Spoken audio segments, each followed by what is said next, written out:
एक प्रोसेस होती है एक्लीमेटाइजेशन। अब मेरा ना प्रोनाउंसिएशन ठीक है या नहीं, मैं तो एक्लीमेटाइजेशन ही इसको कहता हूँ, आप पता नहीं क्या कहते हैं। क्या है भाई एक्लीमेटाइजेशन, इसको समझने की कोशिश करें ये क्या होता है। देखो आपको पता है जो वैरायटी होती है वो वैरायटी कभी भी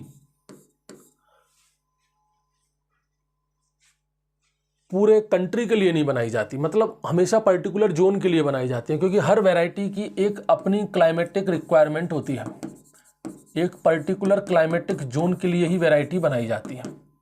जैसे कोई वैरायटी पंजाब में रिलीज हुई है तो वो पंजाब के क्लाइमेट के अकॉर्डिंग है, ठीक है। सेम जैसे मान लीजिए हम गेहूं की बात करें तो गेहूं की कोई वैरायटी पंजाब में है, वहीं अगर मैं राजस्थान में चलूं तो राजस्थान में गेहूं की कोई दूसरी वैरायटी है, वो काम कर रही है। वहीं अगर मैं एमपी में चलूं तो एमपी में गेहूं की कोई और वैरायटी काम कर रही है। हर वैरायटी अपने अपने जोन के लिए है।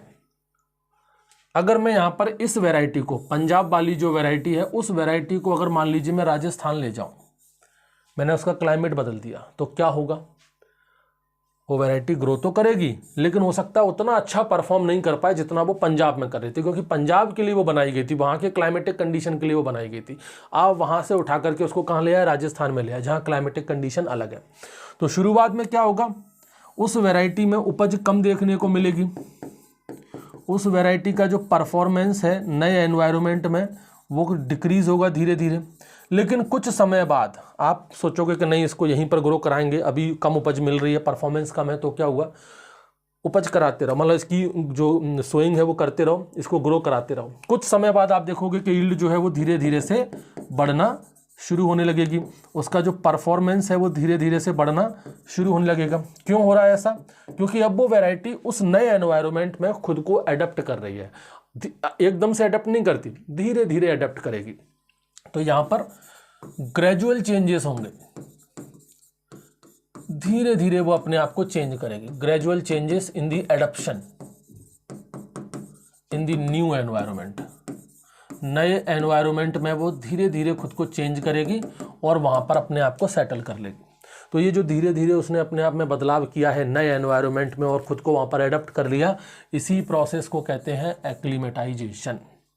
ये आप अपने ऊपर भी लागू होता है। जैसे आप प्लेन एरियाज में रहते हो, समतली क्षेत्र में रहते हो, आपको भेज दिया जाए पहाड़ी क्षेत्र में, जाओ पहाड़ी क्षेत्र में जाकर के रहो, तो शुरुआत में आप बीमार पड़ जाओगे। क्यों पड़ जाओगे, क्योंकि आप भाई वहाँ के रहने के लायक नहीं हो, अभी आप एकदम से वहाँ पर नहीं रह पाओगे। ऐसा नहीं है कि आप वहाँ रह ही नहीं पाओगे, आप वहाँ हो सकता है शुरुआत में आपको ऐसा लगे कि नहीं मैं नहीं रह पाऊंगा, मैं बीमार पड़ रहा हूँ, मुझे सांस लेने में दिक्कत आ रही है, मेरा सर दर्द हो रहा है, मुझे चक्कर आ रहा है, तो आप वहाँ से लौट आओ। अगर आप वहाँ पर रहने लग जाओ कि नहीं मैं जाऊँगा ही नहीं नीचे समतली क्षेत्र में, मैं तो पहाड़ी क्षेत्र में ही रहूँगा, और लंबे समय तक वहीं रहो, तो धीरे धीरे आपकी जो बॉडी है वो उसी हिली एरियाज़ के अकॉर्डिंग, उस पहाड़ी क्षेत्र के अकॉर्डिंग खुद को अडेप्ट कर लेगी। फिर आपको वहाँ अच्छा लगने लगेगा, लेकिन अचानक से नहीं रह पाओगे, एकदम से नहीं रह पाओगे, धीरे धीरे समय लगेगा। तो वो धीरे धीरे जो ग्रेजुअल जो चेंजेस अपनी बॉडी में आएंगे वहाँ पर अडेप्ट होने के लिए, उसी को क्या कहते हैं, एक्लीमेटाइजेशन। तो ये आपके साथ हो रहा है, सेम यही चीज़ें वैरायटी के साथ भी होती है। तो कोई भी जो वैरायटी होती है वो धीरे धीरे नए एनवायरनमेंट में खुद को अडेप्ट करती है, धीरे धीरे उसमें बदलाव आता है, उसी प्रोसेस को एक्लीमेटाइजेशन कहा जाता है।